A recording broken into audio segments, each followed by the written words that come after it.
अध्यक्ष महोदय, मी 293 अन्वये जो प्रस्ताव आम्ही दिलेला आहे त्यावर चर्चेसाठी उभा आहे। अध्यक्ष महोदय, हा विरोधी पक्षाचा हा प्रस्ताव आहे आणि प्राधान्याने यावेळेस आम्ही जो दिलेला आहे तो शेतकऱ्याची जी परिस्थिती आज आहे त्यावर चर्चा या निमित्ताने होई अशा प्रकारची अपेक्षा आहे। अध्यक्ष महोदय, आज स्वर्गीय वसंतराव नाईक साहेबांचा स्मृती दिन आहे आणि तो शेतकरी दिन म्हणून आपण संपन्न करत असतो।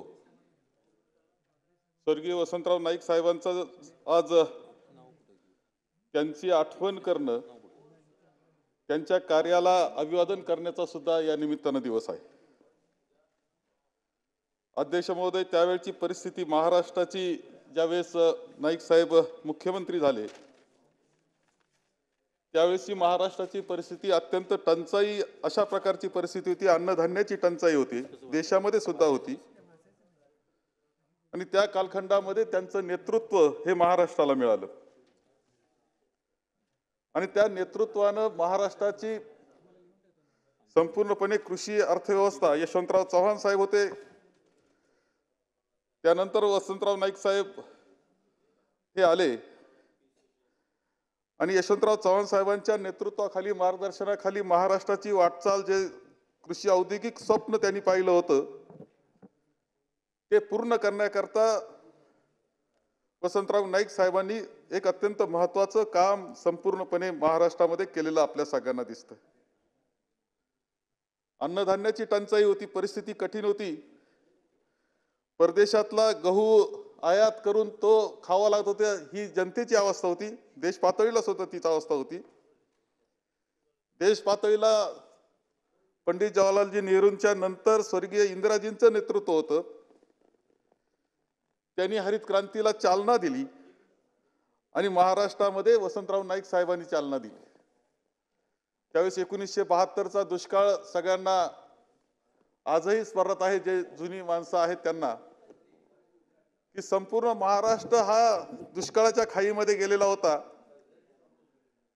लाखो लोक रोजगार हमीच्या कामावर होते, अन्नधान्य पुरवणं, त्यांना पाणी पुरवणं, या सगळ्या गोष्टी त्या 72च्या दुष्काळामध्ये ज्यावेळेस होत्या त्यावेळेस नाईक साहेबांनी केलेलं कार्य हे अत्यंत महत्त्वाचं ठरलं आणि त्यांनी एक वेळेस म्हटलं असं की आम्ही हा महाराष्ट्र आम्ही जर स्वयंपूर्ण होऊ शकलो नाही अन्नधान्याच्या बाबतीत तर मला शनिवार वाड्या पुढे फाशी द्या असं म्हणणारा मुख्यमंत्री हे वसंतराव नाईक साहेब। खरं म्हणजे त्यांच्या स्मृतीला अभिवादन करण्याचा आजचा दिवस आहे। आजही शेतीची अवस्था, शेतकऱ्याची अवस्था, आपण हरित क्रांती केली, आपण श्वेत क्रांती केली, म्हटलं तर धान्य मुबलक झालं, भाजीपाला मुबलक झाला, फळं मुबलक झाली, दूधही मुबलक झालं, परंतु हे सगळं मुबलक असताना तो शेतकरी सुखी झाला का असा खरा प्रश्न आहे, तो समाधानी आहे का असा खरा प्रश्न आहे। आणि ज्यावेळेस रोज शेतकरी आत्महत्या करतोय अशा बातम्या रोजच्या बातम्या आहेत, आजही बातम्या आहेत की शेतकरी आत्महत्या आपल्या महाराष्ट्रात करतो, त्यावेळेस सगळ्या गोष्टीचा पुन्हा काहीतरी विचार केला पाहिजे आणि हा शेतकरी सुखी कसा होईल याचा प्रामुख्याने धोरण घेऊन त्याच्या जीवनात आनंद कसा निर्माण होईल याचं काम आपल्या सगळ्यांना करावं लागेल, ही वस्तुस्थिती आहे।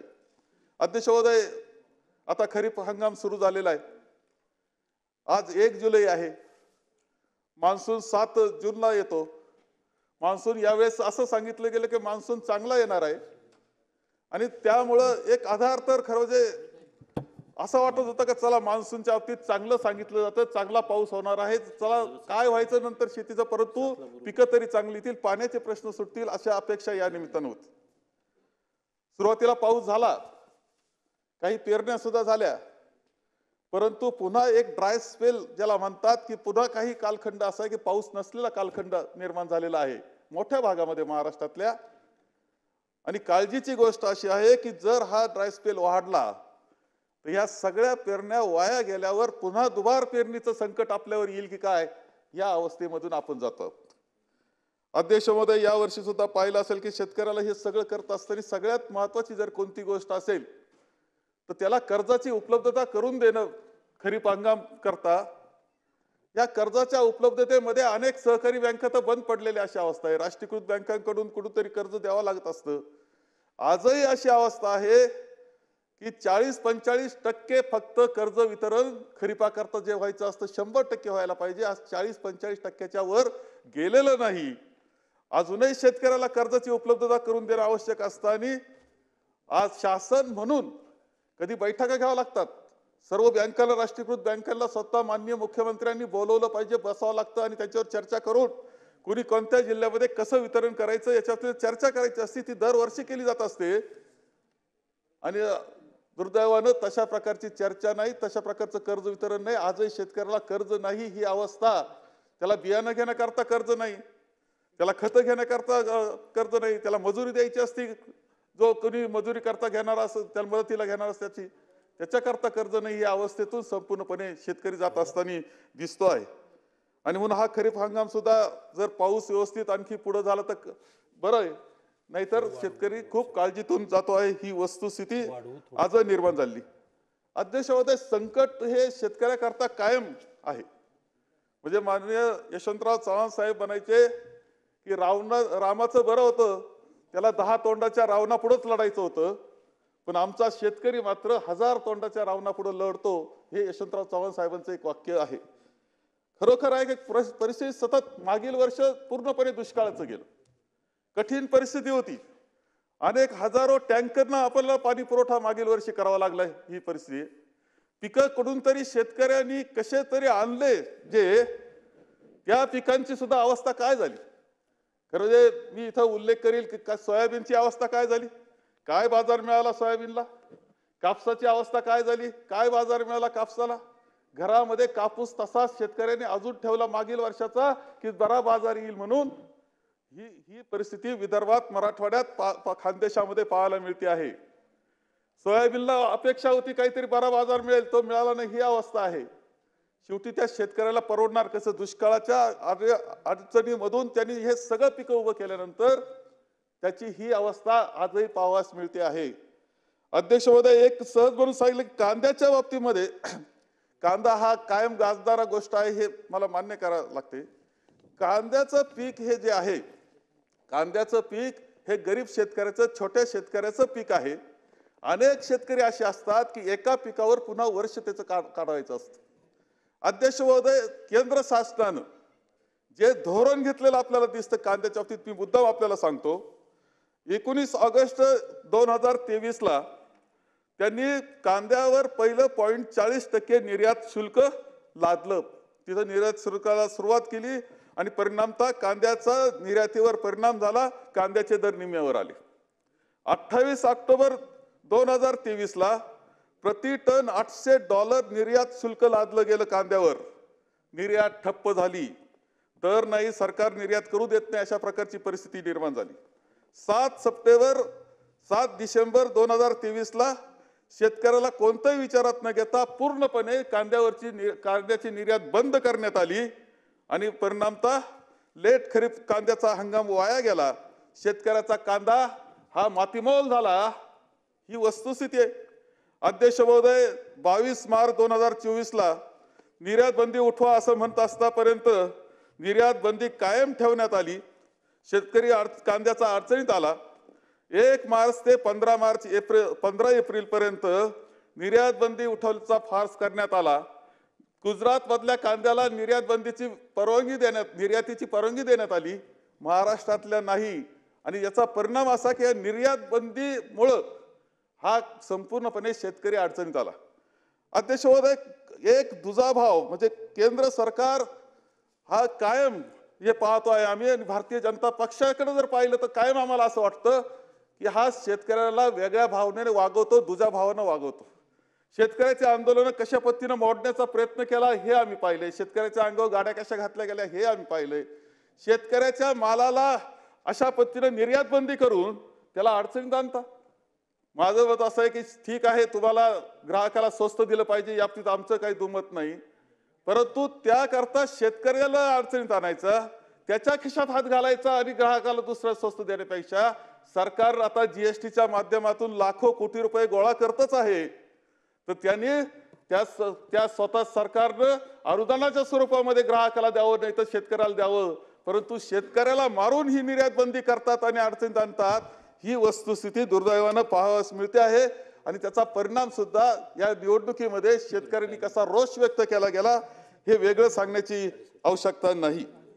अध्यक्ष महोदय, मी आपल्याला सांगेल की आता याच्या बाबतीत सुद्धा जर पाहिलं तर नोव्हेंबर 2023 ते जानेवारी पर्यंत अतिवृष्टी झाली, काही ठिकाणी गारपीट झाली, मोठ्या प्रमाणावर नुकसान झालं.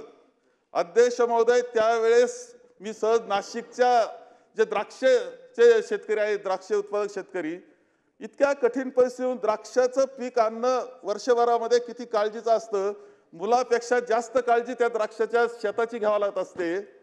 त्याचं अक्षरशः त्या गारपिटीनं त्या द्राक्षाचा सडा झाला, काही शिल्लक राहिलं नाही. राहिला तो फक्त कर्जाचा डोंगर शिल्लक राहिला. आज 1 जुलै पर्यंत म्हणजे 6 महिने गेल्यानंतर सुद्धा त्या द्राक्ष उत्पादक शेतकऱ्याला, जो छोटा छोटा शेतकरी, अडचणीतला शेतकरी, त्याला अजून सुद्धा 1 रुपयाची सुद्धा मदत मिळाली नाही.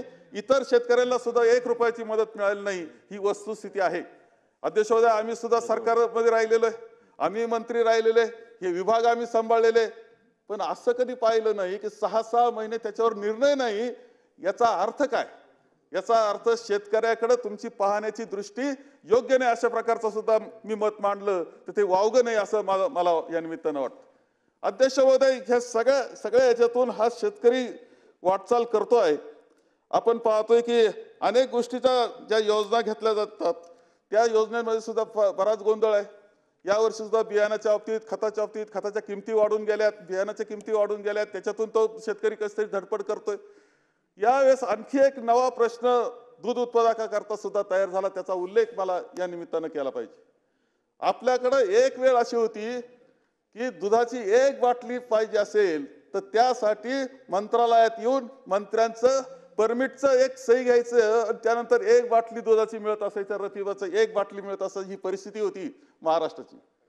इथल्या सगळ्या समाज धुरीणांनी, नेतृत्वानं महाराष्ट्राच्या इथल्या सगळ्या शेतकऱ्यांनी, दूध उत्पादकांनी जी मेहनत केली, सरकारचा सुद्धा खूप मोठा वाटा आहे दूध उत्पादन वाढवण्यामध्ये, हे मान्यच करावं लागतं. जी यंत्रणा त्यांनी निर्माण केली, इन्फ्रास्ट्रक्चर निर्माण केलं, त्यातून आता ते दूध लाखो लिटर दूध आपण निर्माण करतोय आणि त्याच्यातून एक मोठी अर्थव्यवस्था निर्माण झालेली आहे, मोठा रोजगार निर्माण झालेला आहे. हे कोणालाही नाकारता येणार नाही. हे असताना आता एकंदर अडचणीतून मध्यंतरी आम्ही सरकारला विनंती केली, 5 रुपयाचं त्यांनी सबसिडी दिली. ती किती त्रास वेगळं मिळण्याचं, म्हणजे किती त्रास होतोय वेगळं सांगण्याची आवश्यकता नाही. परंतु तो जो भाव असतो तो 35 रुपये 38 रुपये तरी मिळाला पाहिजे, 40 रुपये मिळाला पाहिजे. अपेक्षा केली तर वावगी ठरणार नाही. अध्यक्ष महोदय, तुम्ही सुद्धा शेतकरी कुटुंबातले, एखादा दुधाचा शेतकरी असतो, दूध उत्पादक शेतकरी असतो, 4-5 गाया असतात, किती कष्ट करावं लागतात त्याला. कुटुंबातले सगळे सदस्य काम करत असतात रात्रंदिवस, त्यावेळेस ते दुधाचं उत्पादन होत असतं. 1 लिटर दूध निर्माण करणं म्हणजे किती त्रास असतो वेगळं सांगण्याची आवश्यकता नाही. तो चारा असेल, गायची काळजी असेल, तिचं औषध पाणी असेल, रोजचं रोज सगळं करायचं, दूध नेऊन घालायचं. एवढं मोठं कष्टाचं काम केल्यानंतर त्याला रास्त भाव न मिळणं ही अत्यंत दुर्दैव अवस्था आहे. अध्यक्ष महोदय, या दुधाला रिबीट म्हणून काय होईना मदत शेतकऱ्याला केली पाहिजे, त्यावेळेस ते टिकणार आहे, ही अर्थव्यवस्था टिकणार आहे. हे केवळ दूध उत्पादक नाही, हा मोठा रोजगार, मोठी अर्थव्यवस्था यामधून निर्माण झाली. यावेळेस आता 35 रुपयापर्यंत भाव मिळाला पाहिजे म्हणून प्रयत्न करत होतो. आता हे सगळे भाव जे चालतात ते आंतरराष्ट्रीय पातळीवर पावडरचे बाजार काय राहिले याच्यावर सगळं त्या दुधाचे बाजार ठरतात.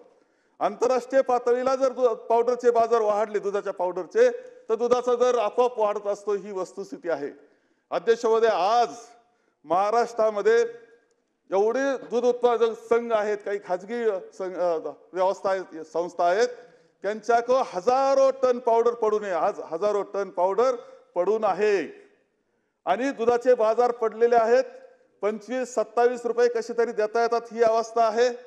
असं असताना केंद्र सरकारने निर्णय घेतला आणि 15,000 टन दुधाची पावडर आयात केली जाते आहे. खरं म्हणजे आम्हाला समजायलाच तयार नाही. आहे त्या पावडरला तुम्ही अनुदान देऊन दुधाचे बाजार वाढण्याकरता मदत करायची सोडून देऊन तुम्ही 15,000 टन उलट आयातच करताय पावडर. याचा अर्थ असा आहे की आता दुधाचे बाजार आणखी कोसळणार आणि हा सगळा दूध उत्पादक अडचणीत येणार.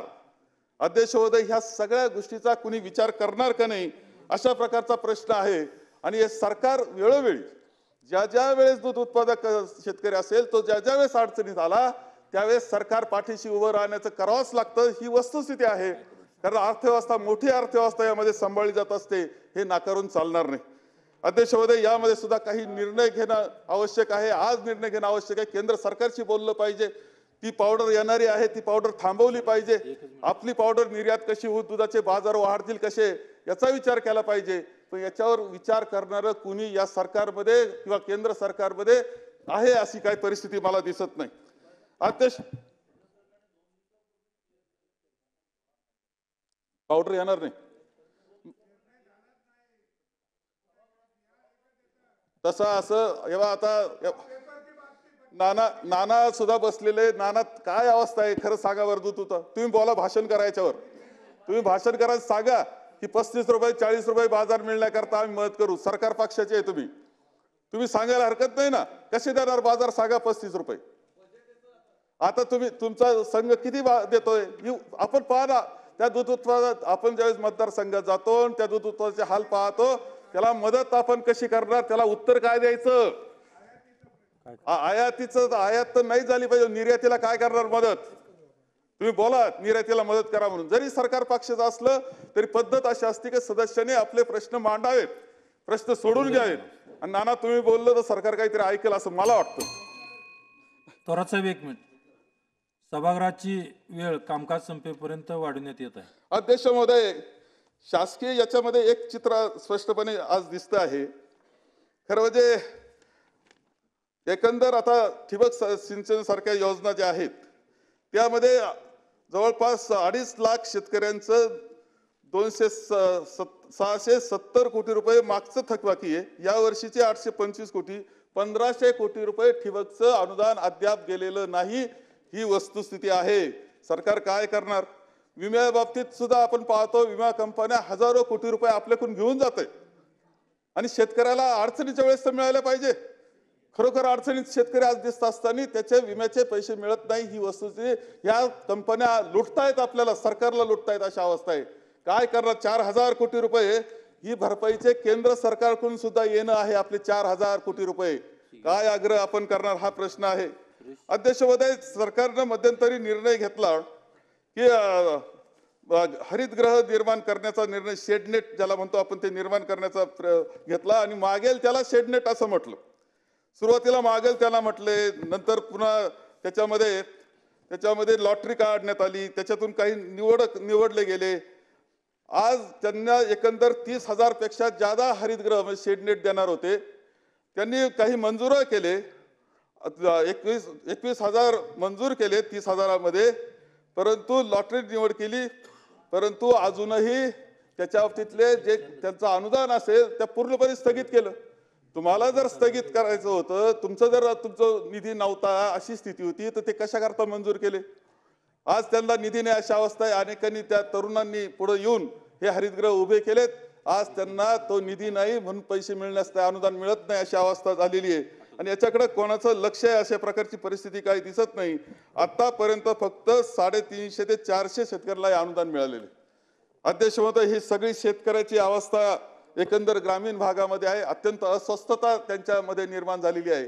आणि या अस्वस्थता दूर करणं, आत्महत्या थांबवणं आणि शेतकऱ्याच्या जीवनामध्ये आनंद निर्माण करणं, असे फक्त सांगायचं आम्ही 15,000 कोटी दिले, आम्ही 15,000 कोटी दिले, एवढं माफ केलं, एवढी मदत केली, हे सांगून शेतकऱ्याच्या जीवनात आनंद निर्माण होणार नाही. कृतीशील काही कार्यक्रम तुम्ही घेऊन शेतकऱ्याकडे येणार का नाही. नाहीतर हे सरकार, केंद्र सरकार आणि आपलं हे महायुती सरकार आणि भारतीय जनता पक्ष हा कायम शेतकऱ्याच्या बाबतीत दुजाभाव करणारं सरकार आहे. ही भावना जी झालेली आहे ती दूर होणार नाही हे स्पष्टपणे या निमित्तानं सांगतो आणि माझे 2 शब्द संपवतो.